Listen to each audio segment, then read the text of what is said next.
Hello दोस्तों, मैं हूं आपका दोस्त और होस्ट सुनीत।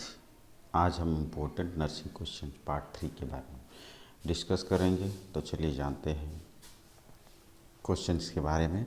अगर आप मेरे चैनल पर नए हैं तो इसे सब्सक्राइब कर दीजिएगा, लाइक कर दीजिएगा एंड शेयर कर दीजिएगा।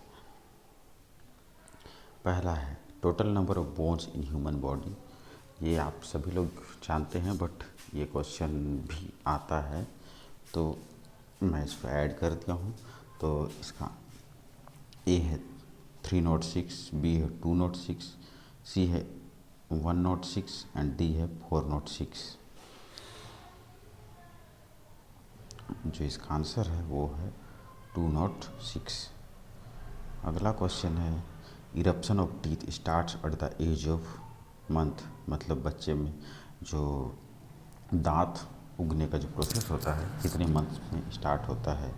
ए है 4 मंथ्स, बी है 6 मंथ्स, सी है 8 मंथ्स, डी है 10 मंथ्स। तो इसका जो आंसर है वो है 6 मंथ।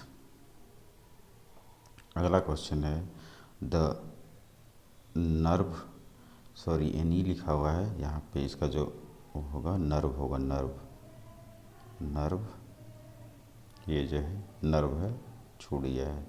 तो the nerve which carries message from the brain and spinal cord muscles and glands. जो नर्व हैं जो मैसेज को ब्रेन से स्पाइनल कॉर्ड लेके जाते हैं उसे क्या कहते हैं। पहला है मोटर नर्व, दूसरा है सेंसरी नर्व, तीसरा है मिक्स्ड नर्व और चौथा है ऑटोनोमिक नर्व। जो मोटर नर्व है, मोटर नर्व में जैसे कोई देखने का काम करता है या वो करता है, जो मूवमेंट का ऐसे जो होता है वो मोटर नर्व में आता है। जैसे मूवमेंट ऑफ आई बॉल, ये मोटर नर्व में आता है। और सेंसरी नर्व जो होता है, जैसे देखने के लिए जो नर्व यूज होता है, जैसे ऑप्टिक नर्व, ओल्फैक्टरी नर्व, ये सेंसरी नर्व में आता है। एंड मिक्स नर्व में जो जैसे सुनने का और सूंघने का, ऐसे जो नर्व होते हैं जो यूज होते हैं इसके लिए, वो मिक्स्ड नर्व में आते हैं। तो इसका जो आंसर है वो है मोटर नर्व। अगला क्वेश्चन है speech centre is situated in, मतलब स्पीच सेंटर जो है वो कहाँ सिचुएटेड होता है। ए है parietal lobe, frontal lobe and occipital lobe and D है टेम्पोरल लोब। मतलब इनमें से चारों ऑप्शन में से कौन से लोब में स्पीच सेंटर सिचुएटेड होता है। हम नीचे से डील करेंगे। सबसे पहले जाते हैं टेम्पोरल लोब पे। टेम्पोरल लोब जो है इसमें हम memory, understanding, language, facial recognization, hearing, vision, speech, emotion, ये सेंटर होते हैं। एंड सी में जो ऑक्सीपिटल लोब है, ऑक्सीपिटल लोब का जो काम होता है उसमें विजन एंड विजुअल प्रोसेसिंग जो होता है उसको देखना होता है। एंड कलर आइडेंटिफिकेशन जो करते हैं वो ऑक्सीपिटल लोब के थ्रू ही करते हैं। अगला है B frontal lobe. Frontal lobe से हम सोचने का काम करते हैं, प्लानिंग करने का काम करते हैं, वो प्रॉब्लम सॉल्विंग कर सकते हैं, emotional behaviour control and decision making जो होता है वो फ्रंटल लोब के द्वारा होता है। एंड जो पेरिटियल लोब होता है, पेरिटियल लोब के थ्रू परसेप्शन होता है, ऑब्जेक्ट क्लासिफिकेशन होता है, feeling, knowledge of numbers and ये स्पीच भी इसी में आता है। पेरिटियल लोब में ही स्पीच भी आता है। तो इसका जो आंसर है वो है पेरिटियल लोब। तो अगला क्वेश्चन है largest gland in the body. मतलब सबसे बड़ा जो ग्लैंड है बॉडी में कौन सा पाया जाता है। पहला है पिट्यूटरी ग्लैंड, दूसरा है एड्रिनल ग्लैंड, तीसरा है लीवर एंड चौथा है डी गॉल ब्लैडर। इनमें से कौन सा जो ग्लैंड है वो सबसे बड़ा होता है? तो जो इसका आंसर है वो है लीवर। एंड अगला क्वेश्चन है, head control of the infant occurs at the age of month. मतलब हेड कंट्रोल करना स्टार्ट बच्चा कब करता है, किस मंथ में स्टार्ट करता है? A 2 months, B 3 months, C 5 months and D 6 month. तो इसका जो आंसर है वो है 5 मंथ। तो अगला क्वेश्चन है वो है puerperium. Puerperium is the period begins. मतलब प्यूपेरियम जो होता है वो कब स्टार्ट होता है? ए है as soon as the placenta is expelled and last for 6 to 8 weeks। मतलब प्लेसेंटा निकलने के बाद 6 to 8 week में।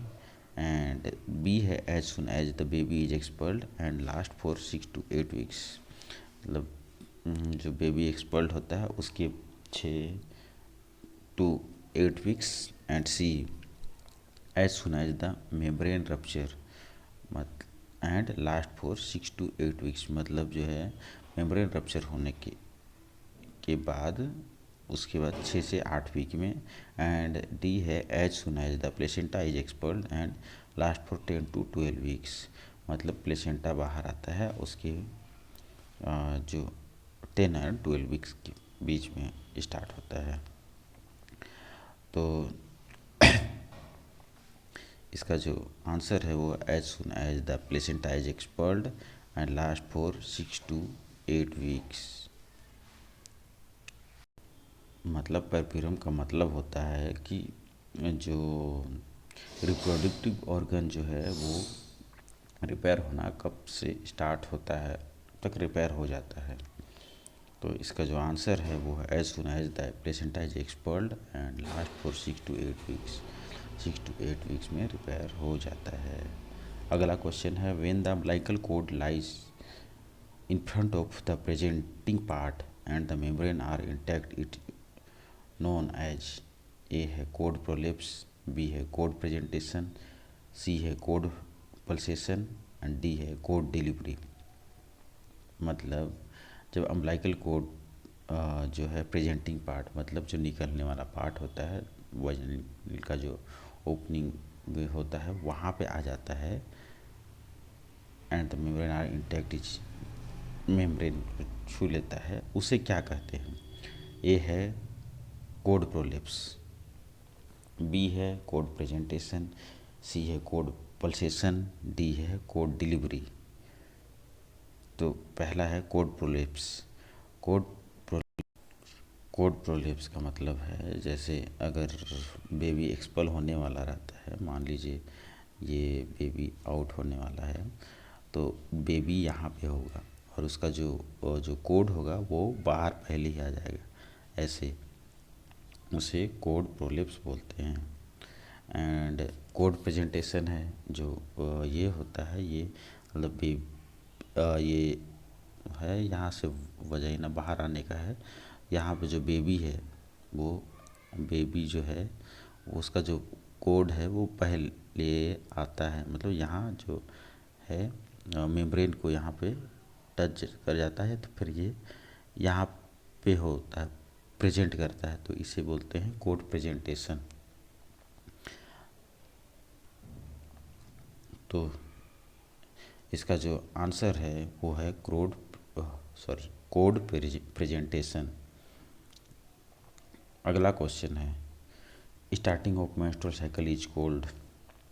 मतलब जो मेंस्ट्रुअल साइकिल स्टार्ट होता है महिलाओं में उसे क्या कहते हैं? A ovulation, B menstruation, C menarche and D menopause. Ovary के द्वारा जो एग रिलीज होता है उसका जो मेचुरेशन का प्रोसेस होता है उसे ओवुलेशन बोलते हैं। मेंस्ट्रुएशन जो है वो महिलाओं में आने वाला जो मासिक धर्म बोलते हैं वो है। और मीनार्ची जो पहली बार आता है किसी महिलाओं में, उसे जो मंथली साइकिल आता है उसे मीनार्ची बोलते हैं। मतलब ये 10 से 12 की एज में जो आता है ये मीनार्ची। एंड डी मेनोपॉज, मेनोपॉज जो होता है वो मतलब जो मंथली साइकिल है वो ख़त्म हो जाता है। ये तो फिर ये बोल सकते हैं इसका रिप्रोडक्टिव हॉर्मोन्स जो होते हैं वो आना बंद हो जाते हैं। तो इसका जो आंसर है वो है मीनार्ची। एंड जो मेनोपॉज है वो 45 to 50 की एज में होता है। तो इसका आंसर है मीनार्ची। अगला क्वेश्चन है normal blood urea level is 40 to 60 mg, B 20 to 40 mg, C 10 to 20 mg, D 80 to 120 mg। तो इसका जो आंसर है वह 20 to 40 mg। अगला है 1 ग्राम ऑफ कार्बोहाइड्रेट यील्ड, मतलब 1 ग्राम कार्बोहाइड्रेट में कितना कैलोरी पाया जाता है। ए है 4 कैलोरी, बी है 8 कैलोरीज, एंड सी है 9 कैलोरीज, एंड डी है 1 कैलोरी।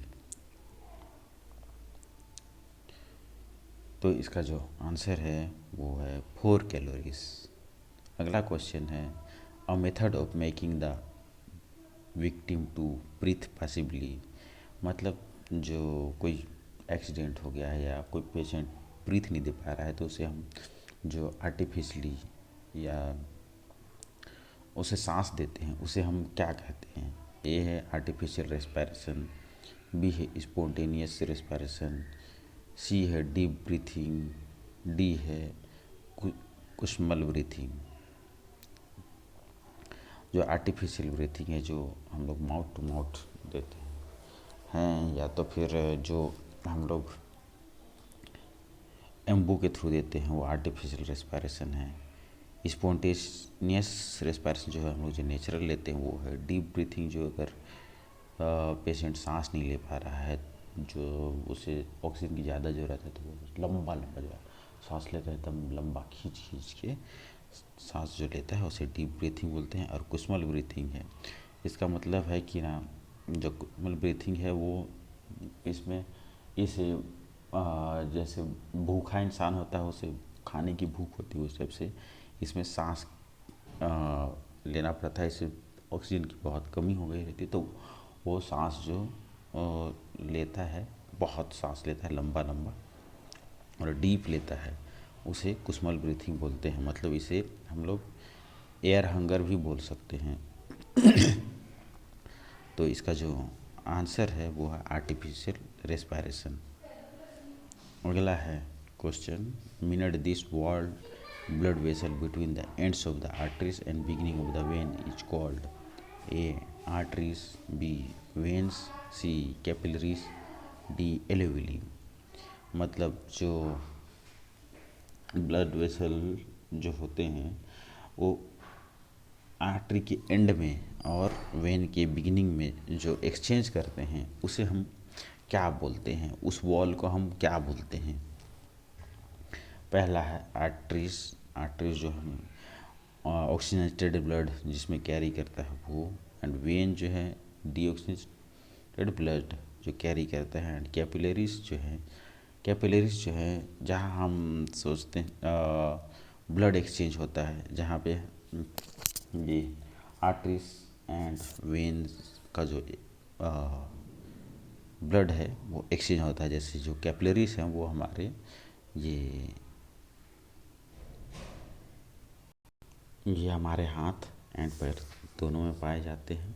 और इसके जो सबसे बड़ा जो कैपिलरीज होते हैं वो लीवर में पाए जाते हैं। ये जो है अपने न्यूट्रिएंट एंड वेस्ट जो होते हैं इन्हें ब्लड और टिश्यू में एक्सचेंज करते हैं। एंड एलोविली, एलोविली जो है वो हमारा जो सांस लेते हैं तो कार्बन डाइऑक्साइड और जो O2 है इसको एक्सचेंज करते हैं एक दूसरे से। तो जो इसका जो आंसर है वो है कैपिलरीज।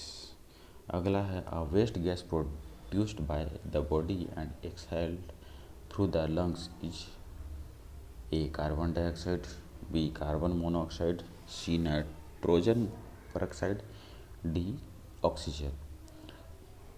मतलब जो वेस्ट गैस है जो प्रोड्यूस होता है बॉडी में, उसे हम बाहर निकालते हैं लंग के थ्रू, तो उसे कौन सा गैस कहते हैं? A carbon dioxide, B carbon monoxide, C nitrogen peroxide and D oxygen.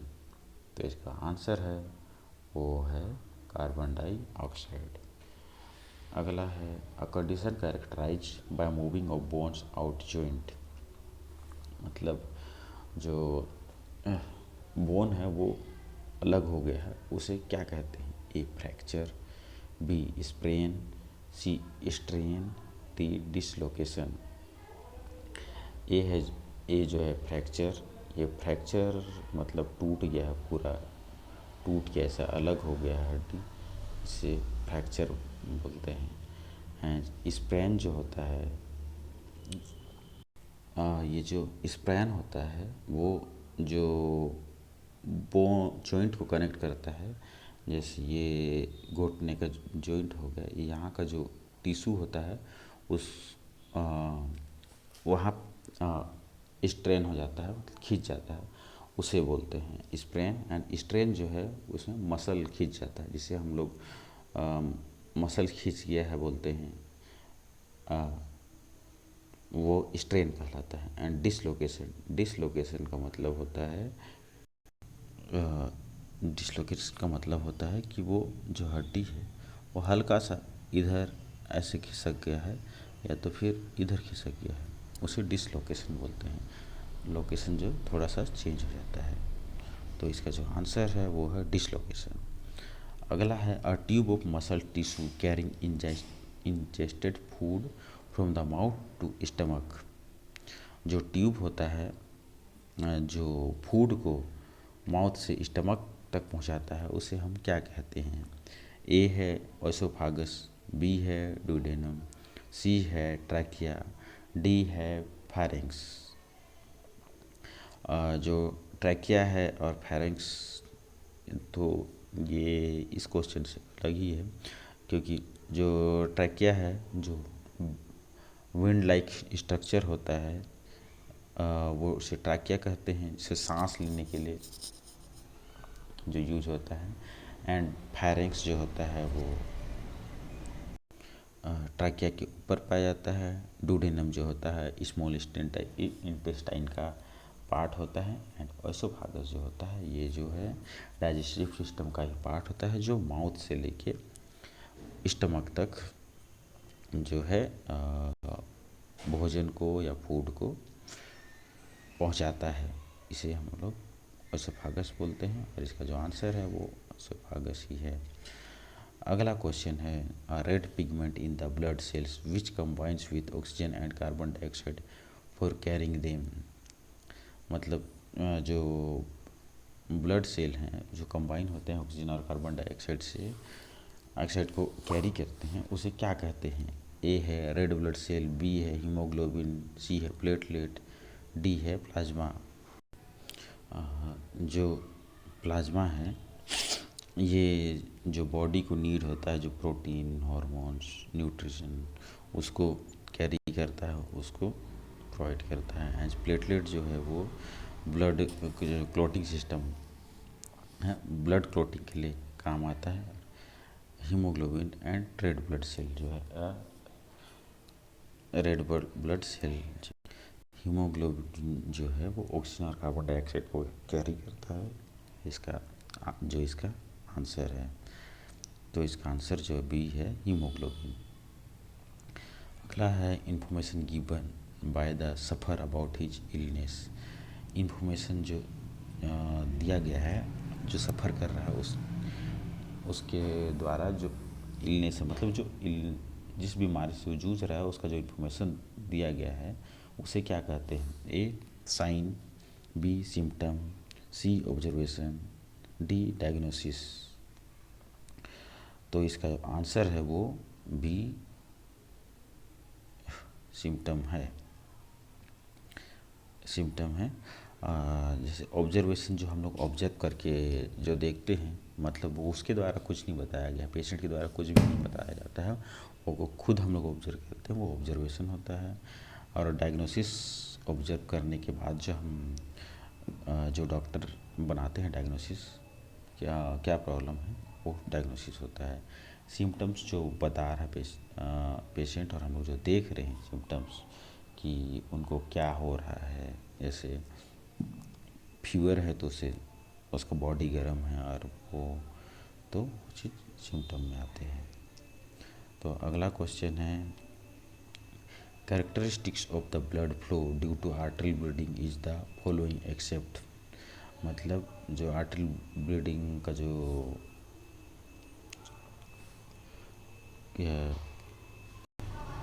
मतलब आर्टरी ब्लीडिंग का जो कैरेक्टर नहीं होता है, एक्सेप्ट का मतलब है, जो एक्सेप्ट है इसका मतलब नहीं होता है। A bright red in colour, मतलब गाढ़ा जो होता है वैसा रेड कलर में होता है। दूसरा spot at each contraction of the heart, मतलब हार्ट में वो घूमता रहता है। ये जो है स्पॉन्ट्स का मतलब है घूमते रहना, स्पॉन्ट्स का जो मतलब है इसके घूमते रहना है। फ्लो इज पल्सेटाइल, मतलब जो है जो फ्लो होगा वो इंटरमिटेंट होगा या तो फिर रुक रुक के जाएगा। And dark red in colour, मतलब एकदम डार्क कलर होगा। तो इसका जो आंसर है वो डार्क रेड कलर। इनका इसका ब्राइट का जो मतलब जो मैं कर दिया था, ये है लाइट, जो लाइट रेड कलर है उसके जैसा। तो इसका जो आंसर है वो है डार्क रेड कलर। अगला क्वेश्चन है, an agent that has power to kill micro organism, जो माइक्रो ऑर्गेनिज्म को किल करता है उसे हम क्या कहते हैं। ए है बैक्टोस्टैटिक, बी है बैक्टोसाइडल, सी है एंटीसेप्टिक, एंड डी है बैक्टोस्टैसिस। तो हम लोग जो फार्मेसी में पढ़े रहते हैं, जो फार्मा की बुक में होता है वैसे, जैसे ये बैक्टोस्टैटिक है, ये जो है जो बैक्टीरिया की ग्रोथ को प्रिवेंट करता है, मतलब रोकता है। एंड बैक्टोसाइडल है, ये जो है माइक्रोऑर्गेनिज्म को किल करता है। एंड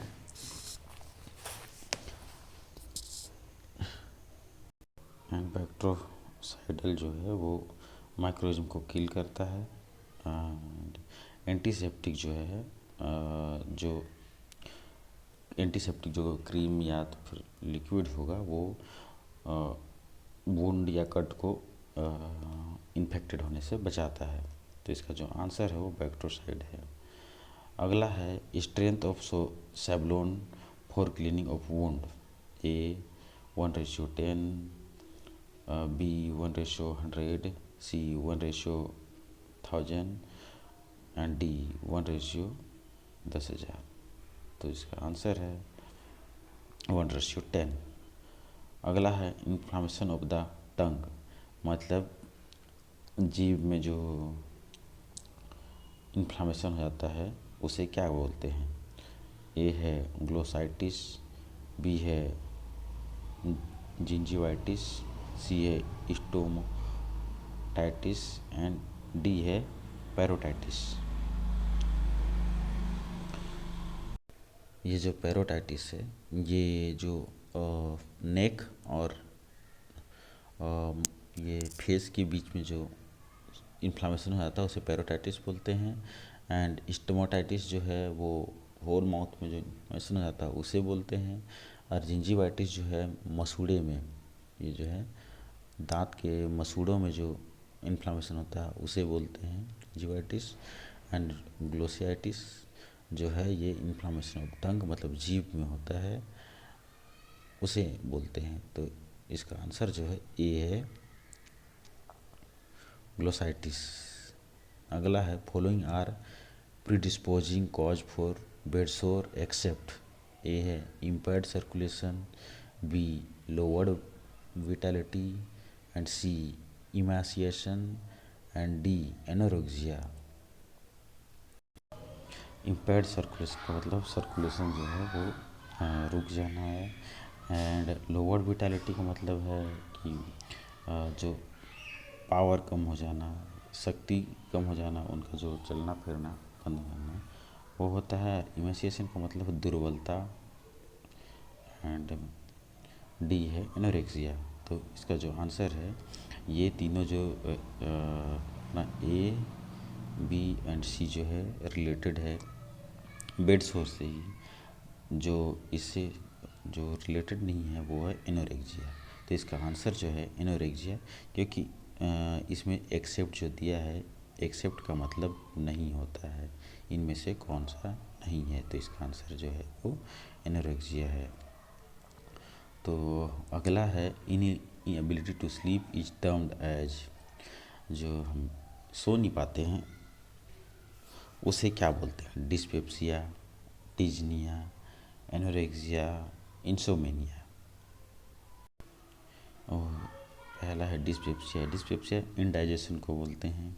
एंड डिजनिया जो है वो सांस लेने में जो दिक्कत होता है उसे बोलते हैं। और एनोरेक्सिया, एनोरेक्सिया का एग्जाम्पल जो है जिसमें लड़कियां ये सोचती हैं कि अगर मैं ज़्यादा खाना खाऊंगी तो मोटी हो जाऊंगी, तो टेंशन में आता है, तो एनोरेक्सिया ये है। एंड डी इंसोमिनिया, जो नींद नहीं आने की बीमारी, उसे बोलते हैं इंसोमिनिया। तो इसका जो आंसर है वो डी है, इंसोमिनिया।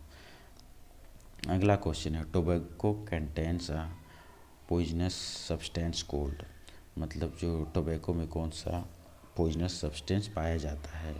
ए है निकोटीन, बी है नारकोटिक्स, सी है अल्कोहल, डी है कैफीन।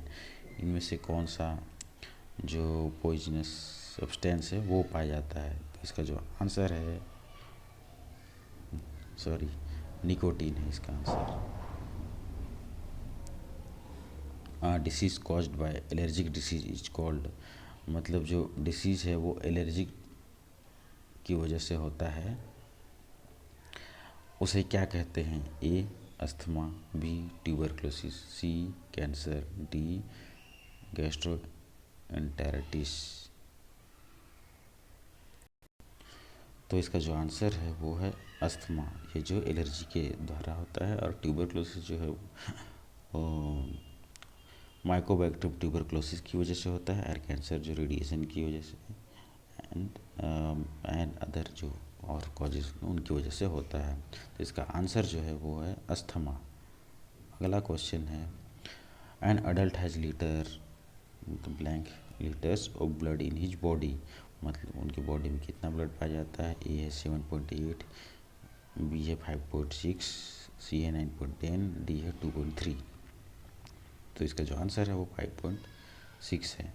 अगला है, several person in a town got the attack of leukaemia, which of the following can be possible reason for that, मतलब किसी शहर में जो कोई पर्सन है उसे बहुत सारे लोगों को ल्यूकेमिया हो गया है, तो उसका कारण क्या हो सकता है, उसका पॉसिबल रीजन क्या हो सकता है?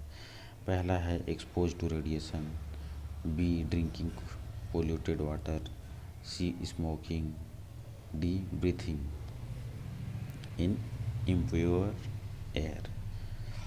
तो इसका जो आंसर है वो एक्सपोज टू रेडिएशन है, क्योंकि ये जो रेडिएशन की वजह से ल्यूकेमिया होता है, तो ल्यूकेमिया होने के चांसेस होते हैं, तो वो रेडिएशन है, एक्सपोज टू रेडिएशन। तो इसका जो आंसर ए है। इसका अगला क्वेश्चन है, the energy value of is more than that of others, सबसे ज़्यादा एनर्जी किस में पाया जाता है इन सब में? तो ए है फैट्स, बी है स्टार्च, सी प्रोटीन, डी शुगर। तो पहला इसका जो आंसर है वो फैट है, इसका आंसर फैट है। The product formed when amino acid molecules combine together is called, A nucleic acid, B starch, C carbohydrate, D proteins. तो इसका जो आंसर है वो है डी प्रोटीन।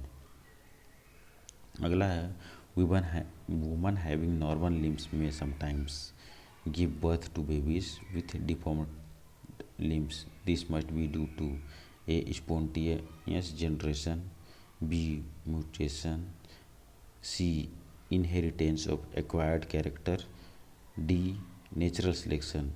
मतलब अगर वुमन के पास नॉर्मल लिम्ब है फिर भी कभी कभी जो है समटाइम्स वो अब नॉर्मल बेबीज़ को क्यों जन्म देती है, जो अब नॉर्मल लिम्स होते हैं वैसे बेबी को जन्म क्यों देती है, इसका कारण क्या हो सकता है। ए है स्पॉन्टेनियस जनरेशन, बी है म्यूटेशन एंड सी है inheritance of acquired character and natural selection. तो इसका जो आंसर है वो बी है म्यूटेशन। कभी कभी क्या होता है कि जीन डैमेज हो जाता है या फिर जीन जो है वो डैमेज हो जाता है या तो फिर चेंज हो जाता है जिसकी वजह से ऐसी प्रॉब्लम आती है। तो इसका आंसर बी है। थैंक यू दोस्तों। थोड़ा सा आज तबीयत थोड़ा ख़राब है, इस वजह से थोड़ा आवाज़ में भी प्रॉब्लम आया है और रुक रुक के भी ज़्यादा बोला हूँ, थोड़ा समझाने में भी थोड़ा प्रॉब्लम हुआ है। तो अगली बार मैं ये प्रॉब्लम सॉल्व करूँगा। मैं अपना जो प्रॉब्लम है वो सॉल्व करने की कोशिश कर रहा हूँ और इम्प्रूव करने की कोशिश कर रहा हूँ। तो आप लोग मेरे चैनल पर बने रहिएगा एंड मुझे सपोर्ट करते रहिएगा। थैंक यू दोस्तों।